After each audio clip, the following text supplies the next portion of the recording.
Hoy en Investigative Plus en español, trabajando en 2 empleos pero aún no es suficiente para evitar la amenaza de desalojo. Fue el momento más bajo de mi vida, ¿sabes? Porque me sentía impotente. La lucha de un padre por mantener a su familia fuera de la calle brinda una mirada a un problema nacional. La gente lucha para poder mantenerse en su vivienda. Examinamos en profundidad las soluciones para ayudar a los estadounidenses con el aumento de los precios del alquiler.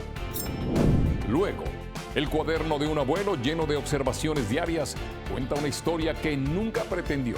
Su capítulo final plantea preguntas sobre la responsabilidad de los médicos y un poderoso analgésico. Es su responsabilidad tomar estas situaciones en serio, sin importar si se trata de alguien de 3 o de 93 años. Además, lo que comenzó como un pasatiempo se convirtió en una lucha por la igualdad. Parecía que todos nuestros boliches iban a cerrar y queríamos tener un lugar a donde ir. Cómo 2 amigos derribaron barreras raciales en las pistas locales y crearon un legado que sigue inspirando cambios. Estoy muy orgulloso de lo que hemos hecho al mejorar las cosas para el futuro. Historias en profundidad que informan e inspiran. Está viendo Investigative Plus en español. La vivienda es algo que todos necesitamos, pero costearla se está volviendo cada vez más difícil y para algunos imposible. Hola a todos, soy Luis Carlos Mendoza.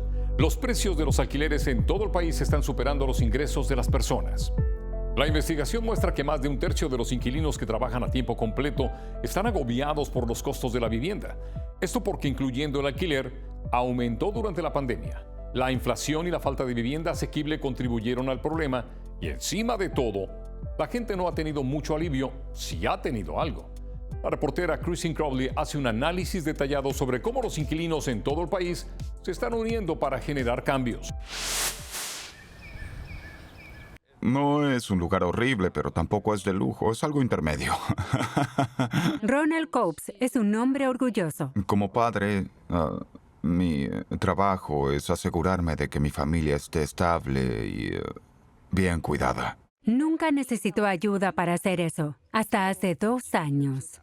Fue el momento más bajo de mi vida, ¿sabes? Porque me sentía impotente, me sentía perdido. Lo siento, me emociono. Sentía que no podía hacer nada. Ronald estaba trabajando en 2 empleos. No puedo trabajar solo 40 horas a la semana, necesito más que eso. 60 horas a la semana. Y estaba a punto de quedarse sin hogar. Nos presentaron una demanda por desalojo. Por primera vez en su vida, no podía pagar el alquiler.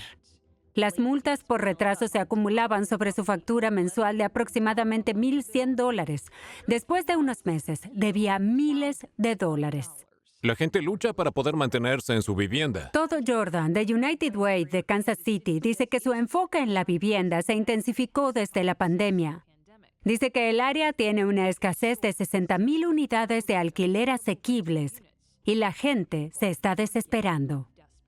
Tuvimos un récord de llamadas el año pasado, más de 170,000, lo que superó con creces todos nuestros números anteriores. Y es gente diciendo, no sé a dónde ir, nunca había estado en esta situación. Pero la pregunta es, ¿por qué? Para Ronald, la respuesta es bastante simple. El alquiler era de $990 en 2020. Hoy es de $1,175. ¿Subió tu sueldo de 2020 a hoy? No. Un informe de la Universidad de Harvard de 2024 coincide. Dice que los alquileres superan los salarios. Los precios medios de los alquileres han aumentado un 21% desde 2001, mientras que en ese mismo periodo los ingresos solo han subido un 2%. Esto está poniendo una gran carga financiera en más inquilinos que nunca. Los expertos dicen que como máximo deberías gastar el 30% de tus ingresos en vivienda. Sin embargo, el estudio de Harvard dice que casi la mitad de los inquilinos están pagando más que eso, hasta el 50% de sus ingresos. Y un número creciente de personas está gastando más de la mitad de sus ingresos en vivienda. Y no son solo los estadounidenses más pobres, sino también la clase media quienes están sufriendo. No hay ningún condado en este país donde una persona que gane el salario mínimo y trabaje a tiempo completo pueda pagar un apartamento de 2 habitaciones. Tara Ragbir es la directora de la Federación de Sindicatos de Inquilinos, un grupo nacional que aboga por los derechos de los inquilinos. Ella dice que es fácil culpar a la pandemia, la inflación y la falta de oferta por este problema, pero ella dice que el problema real es que hay pocos, si es que hay alguno, frenos para los precios de la mayoría de los alquileres. A nivel nacional, en 2022 había unas 7 millones de unidades con alquileres inferiores a $600. 10 años antes, eran más de 9 millones. Estas unidades no están desapareciendo, no están siendo demolidas. Los propietarios suben los alquileres. Raghbir dice que están abogando por cambios ante el gobierno federal. Piden que se exijan regulaciones de alquiler si los propietarios se benefician de financiamiento gubernamental y otros incentivos como exenciones de impuestos estatales o municipales. Y el grupo está avanzando. La Casa Blanca publicó un plan en enero para proteger a quienes alquilan en todo el país. Nada en él es vinculante, pero explica por qué el enfoque en proporcionar viviendas asequibles a los inquilinos necesita intensificarse. Pero Raghbir dice que la gente tampoco está esperando a que el gobierno haga cambios. Están tomando el asunto en sus propias manos. La organización que los inquilinos están realizando en todo el país es innegable en este momento. Los sindicatos de inquilinos que existen en Estados Unidos desde la década de 1920 están creciendo en número. Knoxville, Tennessee, Lafayette, Indiana, Madison County, Kentucky, son solo algunas de las áreas donde se han formado nuevos sindicatos. Un sindicato estatal de inquilinos acaba de lanzarse en Carolina del Norte. Una prioridad principal para todos ellos es la vivienda segura y asequible. ¡No está bien! El sindicato de inquilinos de Kansas City, con cerca de 10,000 miembros, es uno de los sindicatos de inquilinos más exitosos del país y se le atribuye haber conseguido más derechos para los inquilinos. Presionó al Consejo Municipal para aprobar una ordenanza que otorga a los que enfrentan desalojos el derecho a un abogado. Raghbir dice que eso no solo ha ahorrado a las personas miles de dólares, sino que ha mantenido a miles de personas en sus hogares. Me sacudió hasta lo más profundo y me derrumbé varias veces. Ronald evitó por poco el desalojo gracias a la ayuda de United Way, que cubrió sus multas por retraso y el alquiler atrasado para que pudiera ponerse al día. No ha fallado en un pago en 2 años. Necesitaba un salvavidas. Solo necesitaba que alguien me ayudara, que me diera un nuevo comienzo y United Way pudo ayudarme con eso. ¿Qué habría pasado si no hubieras recibido esa ayuda? Con mi pareja y mis 4 hijos hubiéramos ido a la calle. Las personas sin hogar están aumentando y United Way dice que está directamente relacionado con los aumentos de alquiler. Todd Jordan dice que prevenir que las personas pierdan sus hogares es mucho menos costoso que las intervenciones una vez que están en la calle. Si tienes problemas para pagar la vivienda, puedes llamar al 211 de United Way por ayuda. Pueden ponerte en contacto con recursos.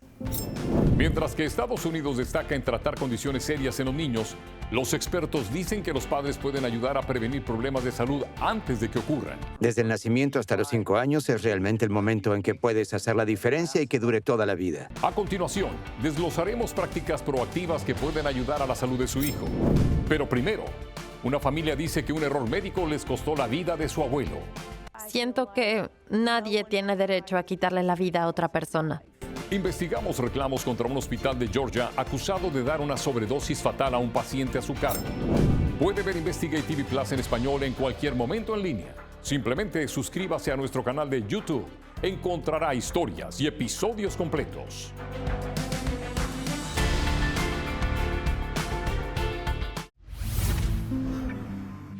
Cada año los errores médicos en los hospitales resultan en miles de muertes. Y la Clínica Mayo informa que la morfina está entre los 3 medicamentos más involucrados. Una familia de Georgia conoce el dolor de primera mano. Afirman que los médicos en un hospital del área de Atlanta le administraron demasiada morfina a su abuelo de 93 años y luego no detuvieron la sobredosis fatal. El reportero de investigación Andy Pierrotti se sentó con la familia, quien dice que no supieron del error del hospital hasta meses después. Un bloc de notas lleno de recordatorios. Steve Lowe vino hoy a visitarme porque... De Paul Lowe, un esposo que amaba a su familia. ¿Cómo estás? Estoy bien. Y estar bien informado. Hay algunas lluvias dispersas moviendo. La televisión estaba encendida las 24 horas del día. Lo que veía en las noticias o en la televisión lo apuntaba en sus notas. Hubo un ataque de tiburón en Hawái. 5 hombres en Alemania fueron condenados por un robo de joyas. Una de las últimas notas que tengo es que el escribió esto: no compres más helado. Porque sabía que si lo traía a casa, él se lo comería. Momentos de la vida de Paul en papel, quien ya no está aquí para compartir sus pensamientos. Su familia cree que un hospital en el área metropolitana de Atlanta no hizo su trabajo. El abuelo de 93 años fue al centro médico Piedmont Eastside en Snellville para tratar una neumonía. Murió menos de una semana después. Devon Garner es su hija. Y lo primero que pensé fue, esto fue muy rápido, pero realmente no esperaba que le hubiera pasado algo. Y algo sí pasó. 3 meses después de la muerte de Paul, su esposa dice que recibió una llamada del Hospital Piedmont informándole que el personal médico cometió un error. Y yo dije, ¿fue la morfina? Y ella dijo sí. Y la razón por la que lo dije fue porque recuerdo que cuando volví al hospital hubo algo de confusión. La esposa de Paul, Betty, dice que el hospital le informó que sobredosificaron accidentalmente a su esposo con morfina, administrándole 60 veces más de lo prescrito. Natalie Woodward es la abogada de la familia. Esto es un gran problema, porque no se trataba de 1 o 2 miligramos más, eran 60, 6-0. Esta fue una dosis letal de morfina. Pero esa no es toda la historia. Después de que la familia se reunió con el Hospital Piedmont, ellos mismos revisaron los registros médicos de Paul. Y esto es lo que encontraron según la demanda de la familia contra el hospital. Una receta de morfina fue ordenada el 30 de mayo a las 5:25 p.m. Paul comienza a recibirla a las 6:10 p.m., pero es una tasa 60 veces mayor a la prescrita. Casi 5 horas después, una enfermera notifica a un médico sobre la sobredosis y solicita usar Narcan para revertirla. El médico se niega. ¿Cómo lo estoy haciendo? Bien. Paul es declarado muerto a las 3:45 a.m. del día siguiente. El postre te hace feliz. La abogada de la familia cree que la edad de Paul influyó en la presunta inacción del hospital. Es su responsabilidad tomar estas situaciones en serio, sin importar si se trata de alguien de 3 o de 93 años. Un abuelo que preservaba recuerdos a través de su pluma. Y una familia que siente que les robaron sus propios recuerdos. Una oportunidad de decir adiós. Sí, siento que nadie tiene derecho a quitarle la vida a otra persona. Un médico que revisó los registros médicos de Paul como parte de la demanda afirma que nunca debió haber recibido morfina debido a su historial de enfermedad renal. La demanda contra Piedmont fue finalmente retirada después de llegar a un acuerdo. Si usted sospecha que ha ocurrido un error de medicación, puede reportarlo a la Administración de Alimentos y Medicamentos en fda.gov/MedWatch. Más adelante, el segmento Mitos Médicos explica cómo los hábitos diarios en la primera infancia pueden llevar a una vida de bienestar.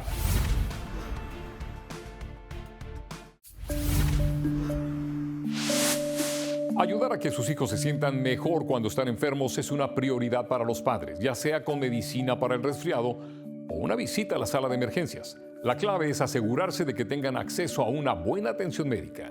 Las vacunas y los controles regulares son vitales, pero también lo es lo que sucede en casa en la vida diaria. La reportera Big Williams lo explica en este Mitos Médicos. Cuando a un niño se le diagnostica una enfermedad rara o grave, no hay duda de que necesita atención médica especializada. Si tienes un bebé con una anomalía congénita muy grave o un niño que desafortunadamente tiene un tipo de cáncer complicado, no hay mejor lugar que Estados Unidos porque lo hacemos muy bien con ese pequeño grupo de personas. El doctor Larry Moss dice que lo que falta es la atención preventiva diaria y que el sistema de salud de Estados Unidos es reactivo en lugar de ser proactivo respecto a la salud infantil. Ser reactivo significa que cuando te enfermas vas al médico, al hospital y hacemos lo posible para arreglarlo. Moss dice que ser proactivo involucra incorporar prácticas de vida saludable en la vida diaria. Primero y ante todo, empieza temprano. Ten muy en cuenta que desde el nacimiento hasta los 5 años es cuando puedes marcar la diferencia y esa diferencia puede durar toda la vida. El investigador ganador del premio Nobel James Heckman lo demostró en un estudio que dirigió en la Universidad de Chicago. El equipo siguió a 2 grupos de niños en edad preescolar durante 30 años. Un grupo recibió un refrigerio saludable todos los días, acceso a atención primaria y una educación básica en hábitos saludables. El otro grupo no tuvo acceso a esas cosas. Registraron una incidencia notablemente menor de cáncer en el grupo de estudio, una menor incidencia de diabetes y enfermedades cardíacas y un ingreso medio más alto. Y en todos los aspectos había una mejor trayectoria de vida. Moss destaca que muchos aspectos de la atención médica, como las vacunas, las visitas de bienestar infantil y el tratamiento de condiciones graves, son críticamente importantes para la salud de nuestros niños. Pero incluso con esa atención, los niños contraen enfermedades graves y no es culpa de nadie. Pero dice que la salud infantil en general mejoraría si los líderes de la salud cambiaran el enfoque de tratar de solucionar los problemas a evitar que ocurran en primer lugar. Con Mitos Médicos, soy Vi Williams. Bueno, la prevención es el mejor remedio. Comer bien y hacer ejercicio son buenos hábitos para desarrollar desde los primeros años y que tienen consecuencias en la adultez. A continuación, eliminando la segregación. Conoce a los hombres que lucharon por los derechos civiles en un escenario inesperado. Y dijimos, wow, no sé si deberíamos entrar aquí o no. Y Edna dijo, miren, simplemente vamos a entrar. En 1960, Ruby Bridges enfrentó una multitud furiosa por ser la primera estudiante afroamericana en desegregar la escuela primaria William Frantz en New Orleans. 6 años después de que la Corte Suprema prohibiera la segregación racial en las escuelas públicas. Durante ese mismo tiempo, los residentes negros de la ciudad también luchaban por vivir como ciudadanos iguales y disfrutar de otros espacios públicos, incluyendo los lugares para jugar bolos. 2 hombres unidos por su amor al bowling y su valentía inspiraron cambios que duraron generaciones. Esa bola tiene 50 años. A los 80 y 83 años. Con permiso. Alden McDonald y Walter Woody Woodruff. ¡Oh! ¡Wow! No solo han sido testigos de la historia, sino que han trabajado para cambiarla. ¿Has estado practicando conmigo? Aunque ahora se mueven un poco más lento. Sí, fue en el 63. Sus recuerdos del pasado siguen claros. He disfrutado una vida de transición de la segregación a la integración de muchas formas. Estoy orgulloso de ser parte de algunos de los cambios que ocurrieron. Ahora parece ridículo, pero si vuelves a los años 60 es cuando todo intentaba integrarse. La Ley de Derechos Civiles de 1964 prohibió la discriminación en los espacios públicos, en el voto, en el empleo y en la educación. En muchos casos, los blancos del sur resistieron la integración con protestas y violencia. Entre esos espacios públicos estaban los restaurantes, los cines y las pistas de bowling. Un lugar muy querido por Woodruff y McDonald. Woodruff jugó su primer partido en 1961 en las pistas de bolos Delta, exclusivamente para negros, en el Desire Housing Development. Era tan divertido. Y a toda mi familia le encantaba. Jugué tanto que mi pulgar se hinchaba. McDonald, Woodruff y otros eventualmente formarían la Liga de Bolos de New Orleans Travelers. Iban a boleras en estados donde las boleras estaban integradas, pero solo les permitían jugar en ciertas pistas. Pero en casa, los pocos centros de bowling para negros no podían mantenerse. Parecía que todas nuestras pistas iban a cerrar y queríamos tener un lugar a donde ir.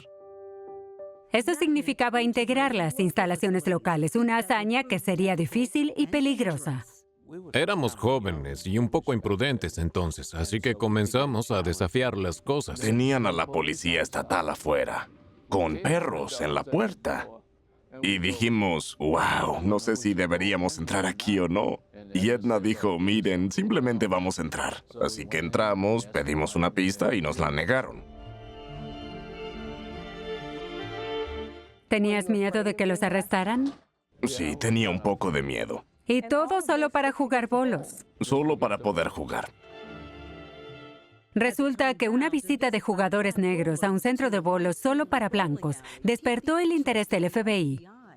Woodruff dice que agentes federales lo visitaron en su trabajo, algo que ahora el juez federal Brian Jackson considera un hecho peculiar para la época. Creo que sería muy inusual que una agencia federal de aplicación de la ley se llegara a involucrar en un asunto civil tal como ese, y no para investigar leyes penales federales que podrían haber sido producto de barreras por discriminación. Woodruff y McDonald nunca dejaron de desafiar el status quo, esfuerzos que eventualmente llevarían a la igualdad a medida que más negocios abrieron sus puertas para todos. El juez Jackson dice que el valor de las familias que impulsaban el cambio no debe ser olvidado. Esos padres, trabajadores, empleados, que daban un paso adelante sabiendo perfectamente que habría repercusiones sociales y económicas. Esas son las personas que creo que siempre deberíamos celebrar y nunca olvidar. Lisa Woodruff White dice que su padre no es nada menos que un héroe americano. ¡Sí! El valor que mostró al estar dispuesto a actuar para ayudar a integrar los centros de bolos fue realmente significativo para mí. Estoy muy orgulloso de las cosas que hemos hecho para mejorar las cosas para el futuro y para las generaciones futuras. Oh, amigo. ¡Sí! Nunca creería que no estás practicando en otro lugar. Woody Woodruff llegó a alcanzar 58 juegos perfectos en su carrera de bolos, lo cual es raro para un jugador zurdo. Y debido a su habilidad, fue invitado a unirse a una liga de bolos exclusiva para blancos, que se consideraban clubes privados en los años 60 y evadían las leyes de desegregación. En el 2022, Alden McDonald celebró 50 años como CEO de Liberty Bank and Trust, el banco de propiedad afroamericana más grande del país, que recientemente alcanzó los $1,000 millones en activos. Y eso es todo por hoy en Investigate TV Plus en español. Soy Luis Carlos Mendoza. Gracias por acompañarnos. En el próximo Investigate TV Plus en español, exponiendo la negligencia médica militar. Nadie lo sabría si no fuera por los denunciantes dentro del Departamento de Defensa o los periodistas de investigación. A través de documentos filtrados sobre años de batalla por información, revelamos lo que sucede cuando los médicos militares cometen un error y por qué se mantiene en secreto para los miembros del servicio y sus familias.